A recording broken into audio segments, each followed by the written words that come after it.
Alors pour vous aider dans la communication dans le couple, mais aussi ça peut être avec des amis ou même des parents, des enfants. Mais avec les enfants d'ailleurs, je trouve ça très efficace aussi, c'est pour ça que je souligne. Mais il y a une communication qu'on a parfois du mal à faire, c'est de dire si j'étais à ta place, voilà ce que je ressentirais. Et ça, aujourd'hui, on nous enseigne beaucoup à comprendre, à dire oui, je comprends que tu puisses ressentir ça.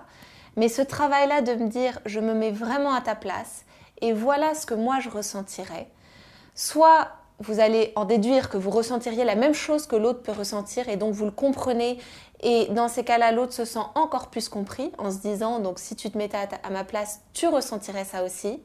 Soit je vais dire en fait je ne ressentirais pas ça si j'étais à ta place. Moi j'aurais ressenti autre chose.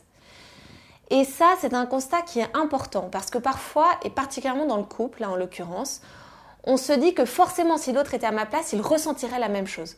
Tout comme si l'autre faisait les courses à ma place, il aurait forcément acheté ça. Et en fait, non. Et d'ailleurs, ça provoque parfois des conflits dans le couple où on demande à l'autre de faire des courses et il ou elle revient avec tout sauf ce qu'on lui avait demandé. Pourquoi ? Parce qu'en fait, on ne réagit pas de la même façon. Dans une même situation, avec un même besoin au même moment, on ne réagit pas de la même façon.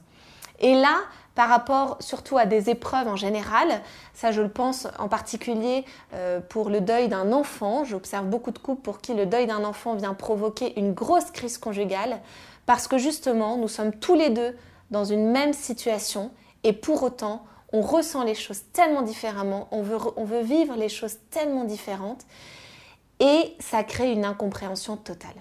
Alors je trouve que si tout simplement, on arrive à aller voir l'autre en disant « Si j'étais à ta place, c'est vrai, je ne ressentirais pas ça. Je suis même peut-être à ta place et je ne ressens pas ça. Pourtant, je peux comprendre et je peux accepter que tu ressentes ça. » Et ça crée un soulagement parce que je ne me sens pas obligée moi et je n'ai pas à culpabiliser de ne pas ressentir ce que l'autre ressent. Mais en revanche, j'accepte que l'autre puisse ressentir différemment.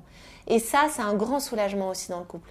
Donc, essayez de vous mettre à la place de l'autre et de lui dire si j'étais à ta place, oui, je ressentirais la même chose. Ou au contraire, non, je ne ressentirais pas la même chose, mais pour autant, tu as le droit de ressentir ça.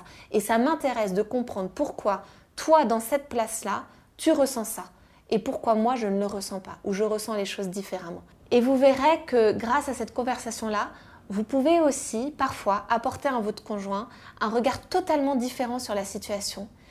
Et le conjoint, s'il s'est senti libre d'aller vers votre regard, vers votre point de vue, il pourra même peut-être aussi vous remercier de lui apporter un autre regard sur la situation.